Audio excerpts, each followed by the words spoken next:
যদি বলা হয় যে আল্লাহর পরিচয় কি, শুধু আল্লাহ দিয়ে আল্লাহকে চেনা যাবে, আল্লাহকে চেনা যাবে।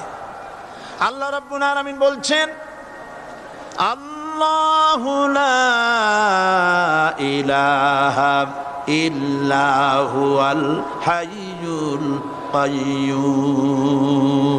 আল্লাহ হচ্ছেন তিনি যিনি ছাড়া কোনো ইলাহ নাই, মাবুদ নাই, উপাস্য নাই। সুবহানাল্লাহ। এখন আল্লাহর যদি প্রথম একটা অক্ষর আলিফ ছেড়ে দেওয়া হয় তাহলে থাকবে কি? লিল্লাহ। এই লিল্লাহ দিয়েও কেউ যদি আল্লাহর পরিচয় পেতে চায় তাহলে পেয়ে যাবে।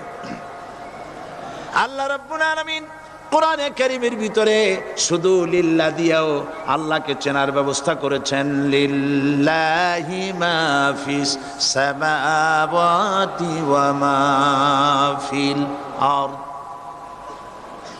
আকাশ এবং জমিনের সার্বভৌমত্বের একচ্ছত্র মালিকানা কার?